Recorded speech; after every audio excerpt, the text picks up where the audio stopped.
The world is getting crazier. People are acting more and more insane. The end of the world is tomorrow. There's only one thing to do when the world is falling apart. Listen to Basil and Gonz as they discuss this week's news and events through the lens of Bible prophecy. You are listening to Canary Cry News Talk. You're listening to Canary Cry News Talk. Today is September 12th, 2018, and this week, Maven invasion and read me a meme. My name's Basil. And this is Gonz. Welcome to the podcast where we talk about fringe news with Canary Cry views. That's right, and we are back in action. Last week, that was a history-making week for us, folks. Last week was the very first week in the history of Canary Cry News Talk where there was no episode released. Boo. Is that your just boo sound? Yes, that's what we all thought, Gonz. Well, as if any of you listen to our other show, Canary Cry Radio, you may have already heard, last week was a tough one. I was in the process of getting back from Burning Man, of which there will be material coming out soon. We'll tell you all about it. And Gonz, more or less, didn't have a babysitter.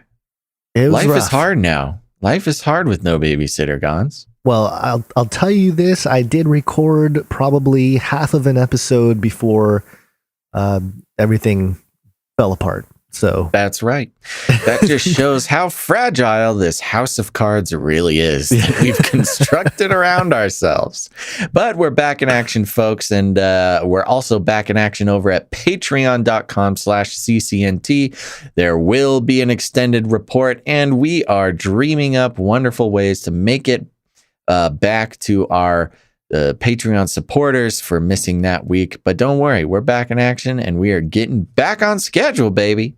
Yeah, we really appreciate the support, especially from the patrons, because, we might have to change strategy, Basil, and advertise in certain places where, a lot more people can check out our logo and stuff.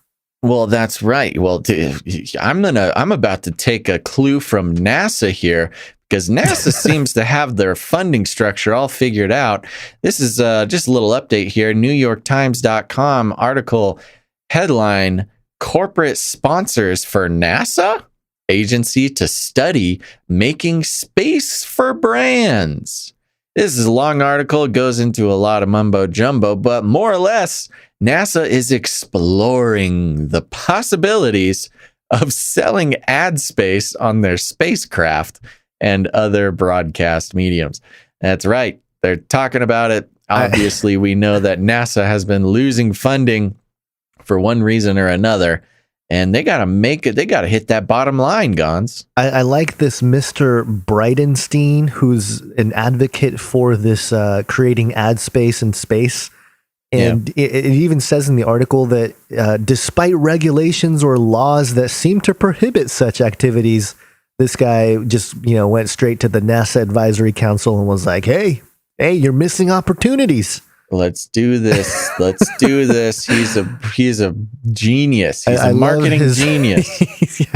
He's misunderstood. He's ahead of his time. So funny. Oh, so hilarious. More or less, the article is it's a discussion. There's a discussion in the works, but basically they're not absolutely sure that they can't sell ad space on spacecraft and astronaut suits and all sorts of stuff like that. It just hasn't been brought up in any sort of official discourse, I guess. If that actually happens, I mean, forget all the transhumanism, forget the artificial intelligence, forget the self-driving cars. If NASA starts selling ad space for Tide Pods on their next space shuttle, we are in the dystopian future. I think that is one call sign of the sort of Orwellian, horrible dystopian future that we've kind of ignored. Everybody's been imagining. Yeah. Forget it though. If that happens, if there's a Coca-Cola logo on the space suit there, maybe a patch on his arm, or maybe it's just whole suit is Coca-Cola red. That's how, like, a really, one of those, space adventure shows or whatever. That's how they start, with like a Coca-Cola logo, on a ripped, like a torn spacesuit floating across. Oh, yeah, Yes, that's very good. No, this is just asking to be made into some sort of television show or movie or something. Yeah. I got to keep that in mind. This will show up. It might already be in some sort of media. I don't Who's know. going to be the first ones to do it? Like, is it going to be like a Super Bowl thing? What do you think? It's got to be like a big public. It'll be some Silicon Valley company. Maybe it'll be Google. I mean, well, here's the thing. Well, NASA selling corporate sponsorships is one thing, but I believe any regulation that NASA might have, SpaceX. I was going to say, they would. supposedly the do a whole, Tesla, Blue Horizon, Blue Origin, yes. Yeah. So there you go. Could happen. Another little update here. Gons, you want to give us this one? Yeah, so Snopes.com, which is the most reliable place for fact-checking all of your fact-checking needs. That's what CNN tells me. Yeah, so fact-check section Foxtography headline, is this a picture of Hitachi Smart Dust?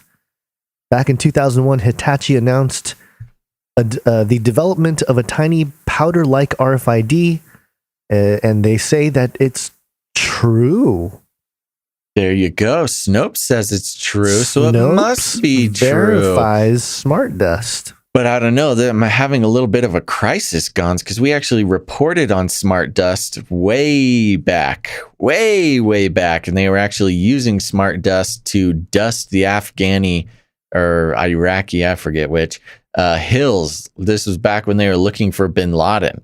Yeah. And basically, it's this nano dust that you can kind of spray over an area, and it lands on creatures, whether they be anything, human, trees, just anything that's around, and it can kind of get But a if they reading land on creatures of some kind, then they can track the movement of the dust, and that's how they are hoping to find bin Laden.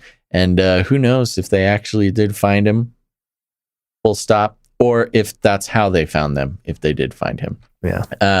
But there you go. Snopes says it's real. So we've finally been vindicated, Gons. I can't get past the thought of, the people at Snopes, trying to maybe get some credibility back or something and throwing out something that the conspiracy world can chew on.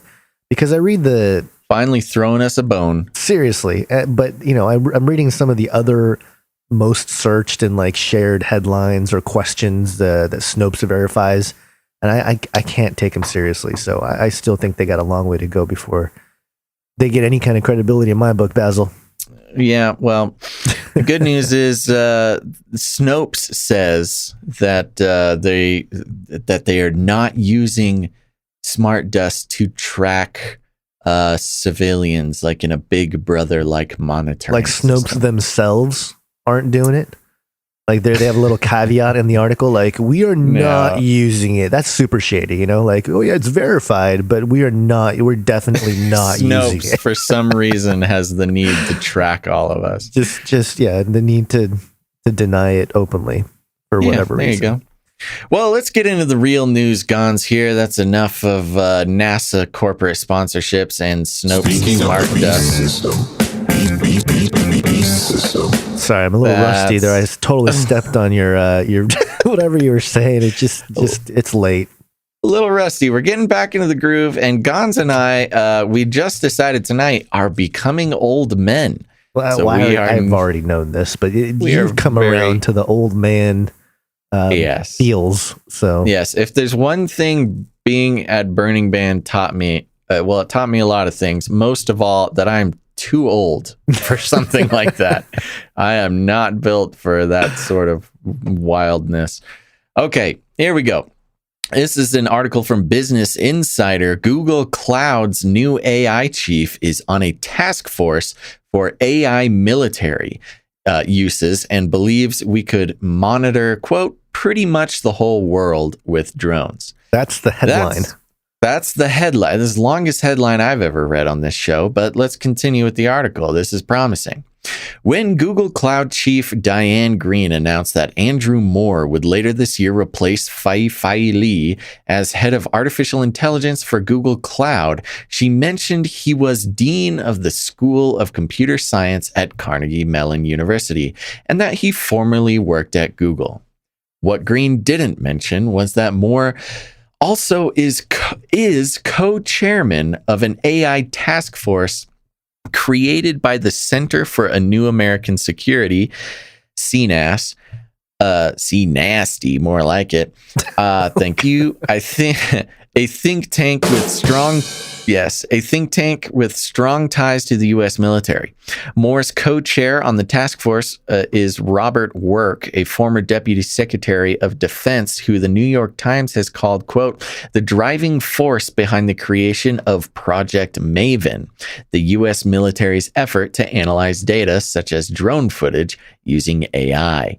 Google's involvement in Project Maven caused a huge backlash inside the company earlier this year, forcing CEO Sundar Pichai to pledge that Google would never work on AI-enhanced weapons. Mm-hmm. The hiring of Moore is sure to reignite debate about Google's involvement in certain markets for artificial intelligence, one of the hottest areas of tech with a massive business potential, and the relationship the company maintains with the military.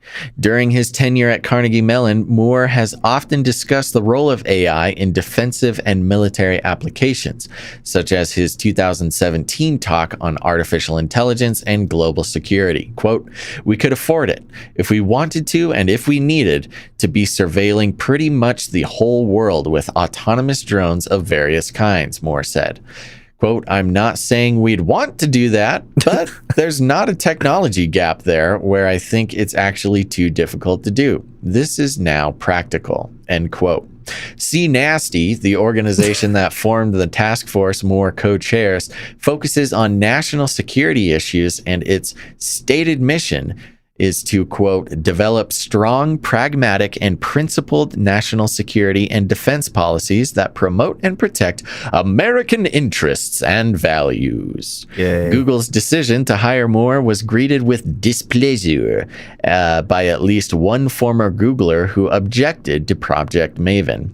Quote, it's worrisome to note, after the widespread internal dissent against Maven, that Google would hire Andrew Moore, said one former Google employee.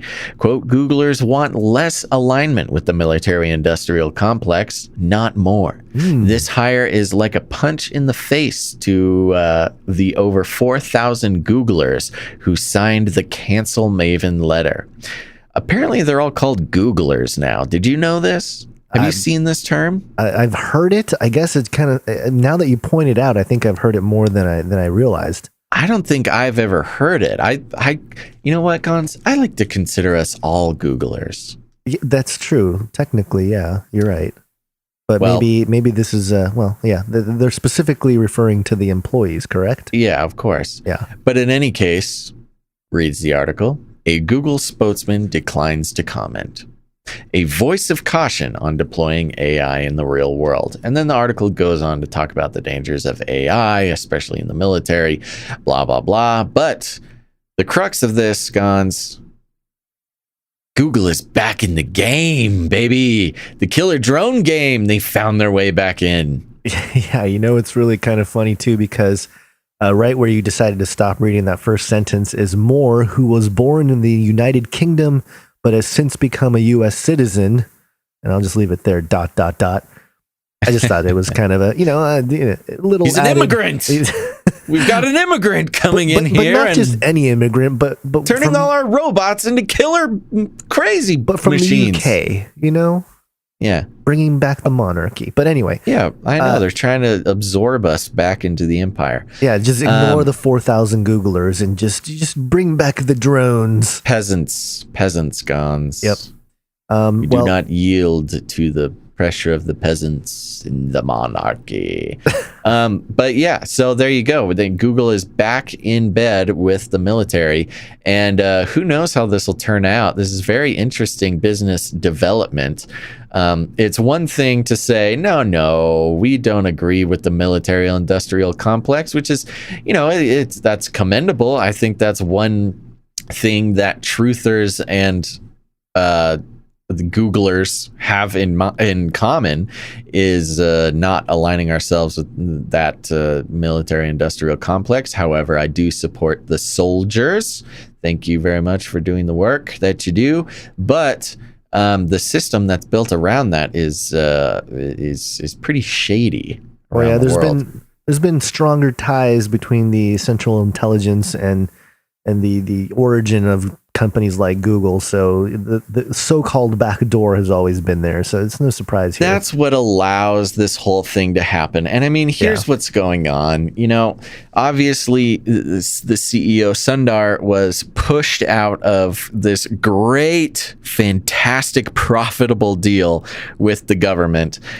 So instead he took in more. And this is going to be the way that Moore is able to sort of, he's the head of the AI team. What is this guy doing as the head of the AI team? The guy who wants to surveil the entire Earth with drones using AI is being given basically the keys to the kingdom to make it happen. Google's bad news, folks. You got Ray Kurzweil, head of engineering. You heard it here first. Yeah, that's true.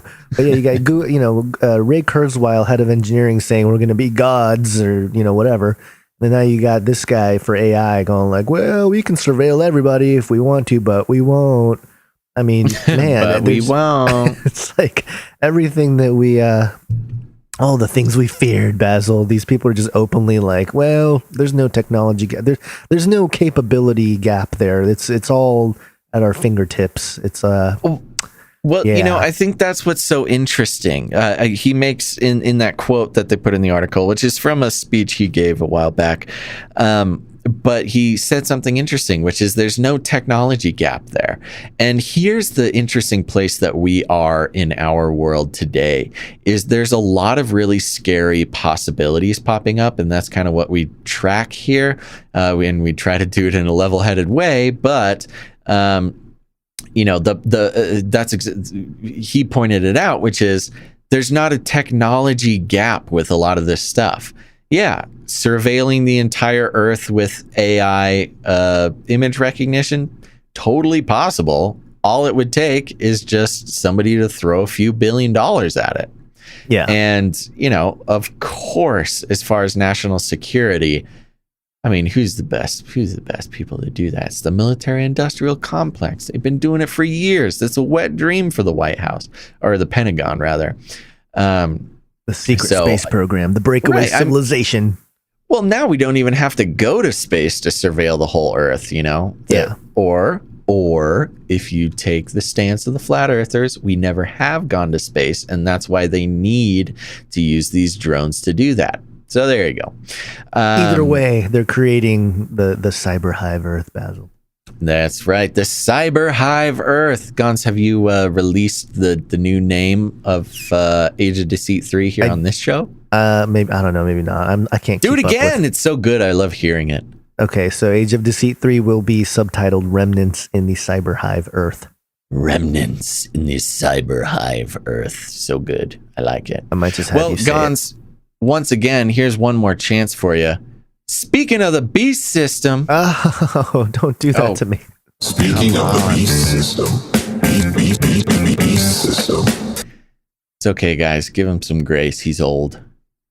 We're both old. My bones hurt. Okay, this is an article from TechCrunch. What does TechCrunch have to say, Gons? TechCrunch.com. Ooh, that's a wild picture of Mark.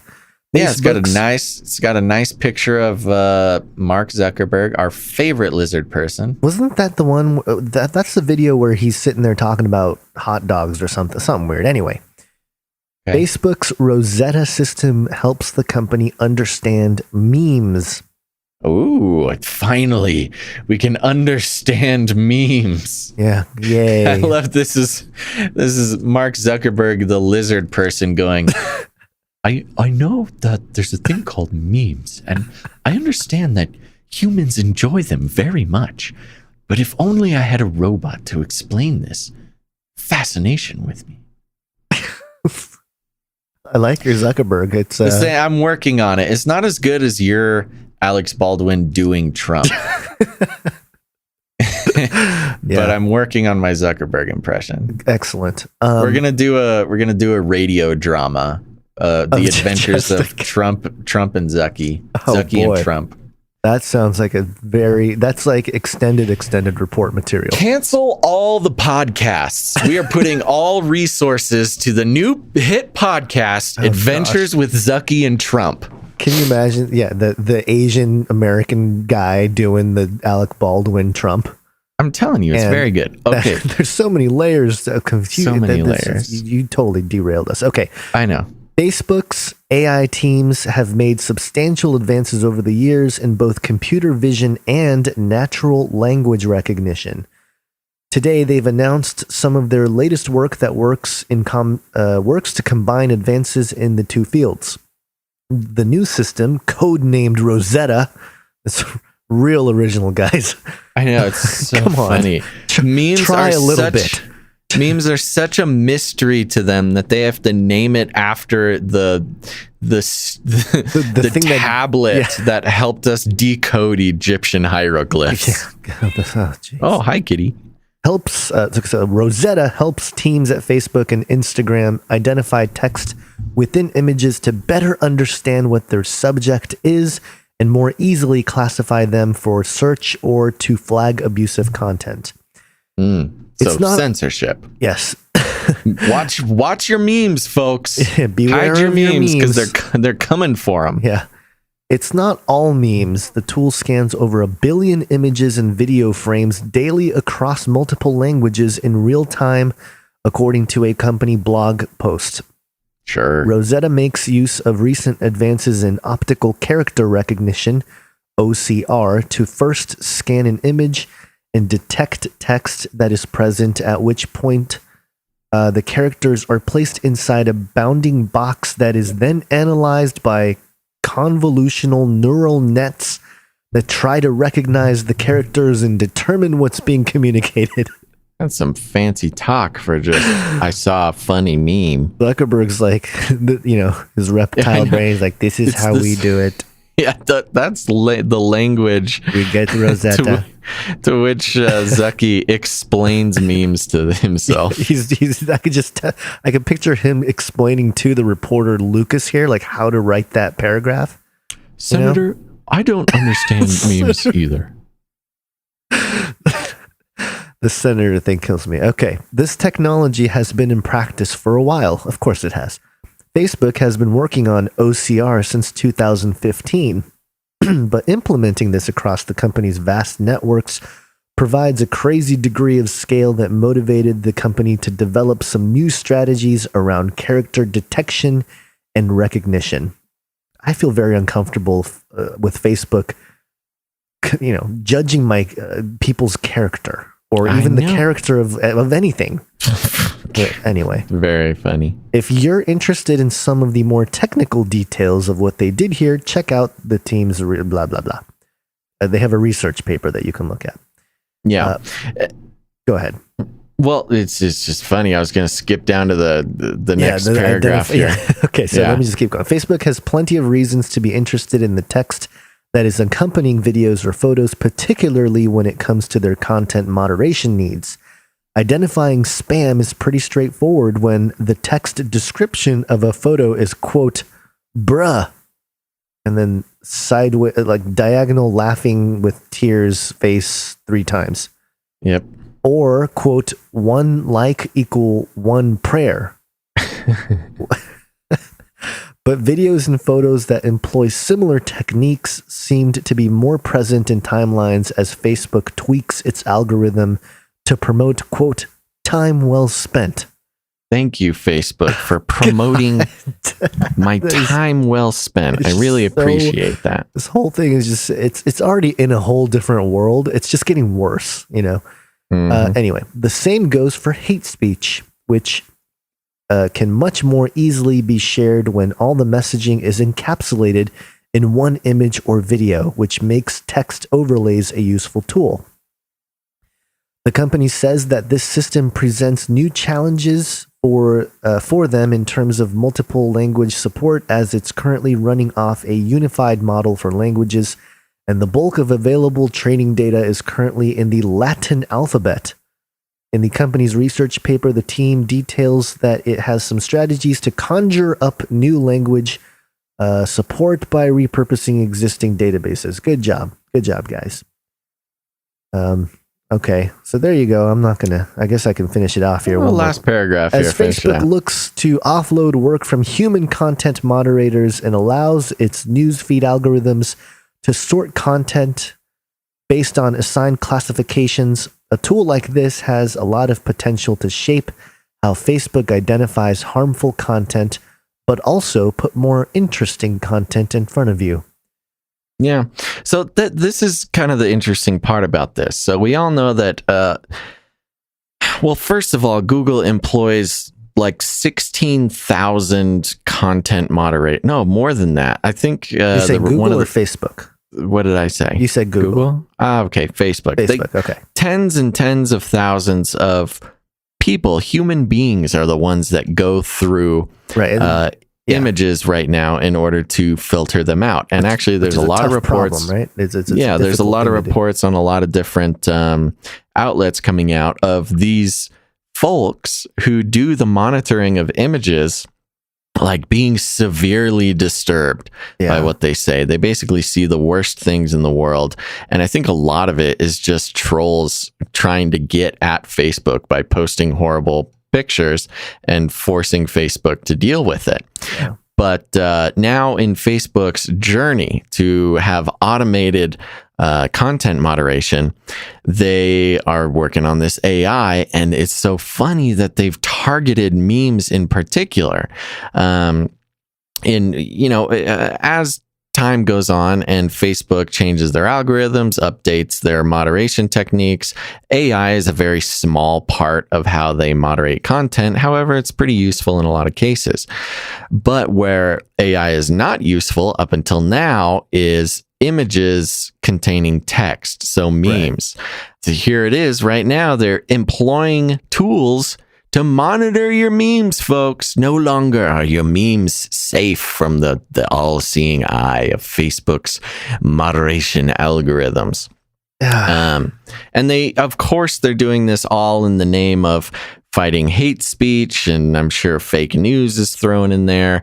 And this is the thing. The conversation that it opens up kind of a bigger conversation, because Facebook has been responding to a lot of this. There's a loud outcry from conservatives and their stuff being censored, or shadow banning was more on Twitter, but something akin to that happening on Facebook. And they've done a lot of responding to those claims, and it's actually started really kind of ruffling the feathers of a lot of the liberals. They don't like Facebook saying that they promote free speech. You know what ruffles some feathers? What? Rattling cages. I want to shake things up, stir up some controversy, rattle a few cages. Hey, stop that! You'll never silence me. I'm the last angry man, a crusader for the little guy. Leave the bird alone. Never. Rattle a few cages. Rattle a few cages. That's right. Good job keeping an eye on the time there, Gons. Hey, everybody, we're out of here. But if you want to get more Canary Cry News Talk, you can head over to patreon.com/CCNT. Sign up to get the extended reports. We're going to go record one right now. And that's it for this week. Thanks for listening to Canary Cry News Talk. Make sure to tune in next week. But until then, think outside the cage. Nice catch.